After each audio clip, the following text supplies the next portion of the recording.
Hello guys, good morning, welcome to my channel and it's me again, ang inyong chismosong Kaalda Vlogger. So gusto ko munang magpasalamat sa inyong lahat sa mga walang sawang tumatangkilik, nanonood, sumusuport at sumusubaybay ng mga content ko dito sa aking YouTube channel. So eto huwag ninyong babaktawan o lalaktawan tong ating content ngayong araw. I'm sure na hindi ninyo pagsisasihan na pinanood nyo to mula umpisa hanggang hulihan. And syempre, huwag kayo mag-i-skip ng segments, okay? So, eto na, dumako na tayo sa ating main topic for today's video, agad-agad. Eto nga, nung nakaraan pa to, eto lang tong December, basta nung nakarang Sabado lang, or last Saturday, dahil nga nag-guest si Mr. Spotted. So, eto na, ang siste, pinagtawanan lang ni Maine Mendoza yung pagiging asawa niya kuno kay Mr. Spotted. So eto na guys, watch this, mamaya ipapaliwanag ko sa inyo ng buong buo. So eto na guys, watch this. At kung nakita nyo na nga yung recap, so once again say TTO sa mga admins. So maraming salamat po sa inyong lahat.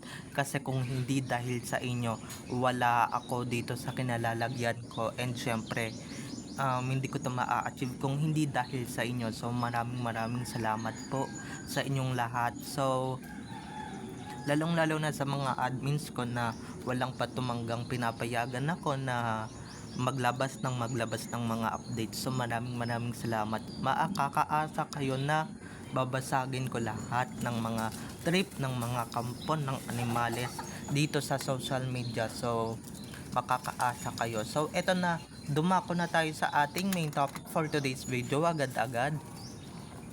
Ito na nga sa lahat ng mga nakapanood ng Itbulaga nung Sabado or nung nakaraang Sabado lang. Eto nga, minsan talaga present si Maine, so hindi natin alam kung si Maine ba talaga ang nagsabi nun or si Clone.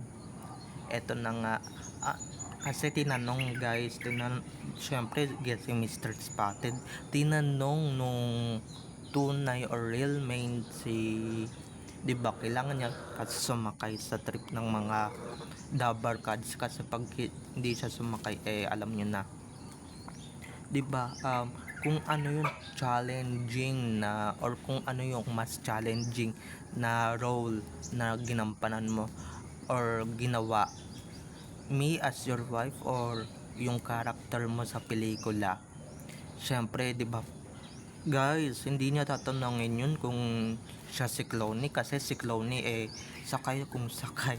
And guys, makikita nyo dyan, talagang tawang-tawa siya. And syempre, di ba, kung talagang seryoso siya, dapat hindi siya matawa or hindi siya ba't niya kailangan sabihin yun, di ba? So si Mr. Spotted syempre, kunwari sasabihin nun yung most challenging di sa movie, para hindi mabuko at hindi mabuking na talagang siya, na talagang nagkukunwari. Pero ito talagang si Maine, dahil minsan nga daw si Maine yun nandiyan pagka Sabado or kaya pag kailangan ng, di ba, pag Sabado. So si Maine talaga nagsabi nun pagka talaga medyo loka-loka or medyo may, o pagka minsan talagang kailangan niya mag joke time, SM yun. Ibig sabihin guys, yung iba mas challenging yung role na ginagampanan kaysa doon sa pagiging asawa. Ba't niya gagampanan, di ba wala naman silang relasyon in the first place, di ba? Wala naman silang pinagsamahan at wala naman silang relasyon na dapat nating ipangamba or dapat nating ipag-alala, di ba?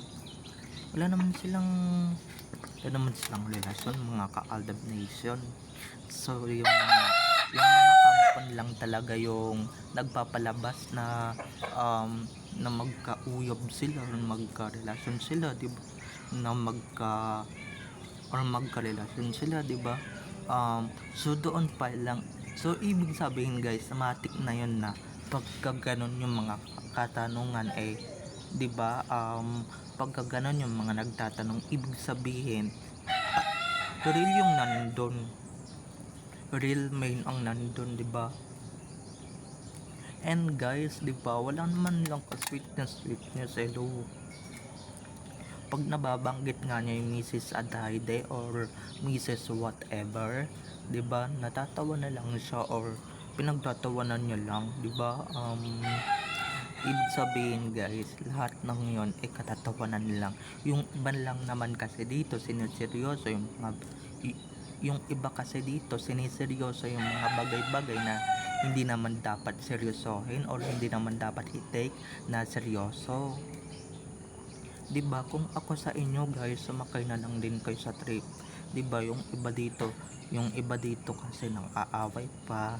Mismong si Main na nga yung nagsabi guys, or mismong si Main, nakita nyo naman si Main nung Sabado or nung nakaraang Sabado lang na natawang-tawa siya sa pagiging misis niya kuno, 'di ba?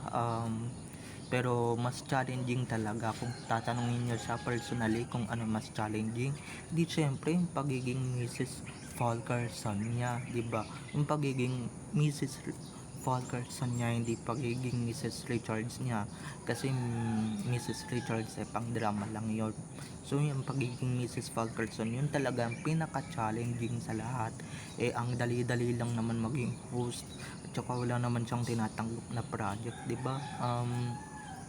Yan naman siyang tinatanggap na challenging roles or 'di ba? Gusto niya talaga guys na mahuli si Mr. Spotted kung talagang may asawa na, dahil nga 'di ba, yun naman talaga yung pinapakalat ng mga kampo ng animales, kampo ng salsulista, kampo ng mga kadiliman. Yun naman talaga yung pinapakalat na keso ganito, ganito na mag-asawa na magkarelasyon na, 'di ba? Na magkakaroon na ng anak, 'di ba? Hinuhuli niya lang talaga si Mr. Spotted. So ito naman si Mr. Spotted, ewan ko ba kung ano yung sinagot or kung ano yung, 'di ba, mas challenging. Syempre magsisinungaling yun pagka sinabi yung most challenging yung pagiging wife ni Main. Hello, hindi naman si Main talaga yung asawa niyan, kung hindi yung kapwa niya si Rena na si Clone, 'di ba? Kung hindi yung kapwa niya si Rena na si Clone, yun lang naman talaga yung asawa niya, and yun lang naman talaga yung nababagay sa kanya. Wag na siyang maghangad ng iba pa, wag na siyang maghangad ng babae, okay? Buti nga, 'di ba, napapayag siya na maging sarsuela, tapos ngayon tututuhanin niya, 'di ba? So medyo ano lang tayo dito mga ka-ADN, na medyo dahan-dahan lang tayo syempre sa pananalita, and syempre, 'di ba, kahit paano konting preno, and syempre konting ano. So doon pa lang talaga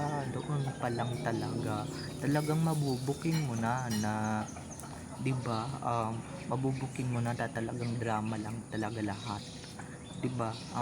For showbiz purposes lang talaga. Kahit ako guys, hindi naman ako nanonood ng Itbulaga araw-araw or ng show ng Itbulaga araw-araw. Talagang mabubuko, and syempre mababasa mo na yan, hello. Pagka talagang ADN ka or talagang ADN vlogger ka, talagang mababasa mo na talaga ng bonggang-bongga, 'di ba?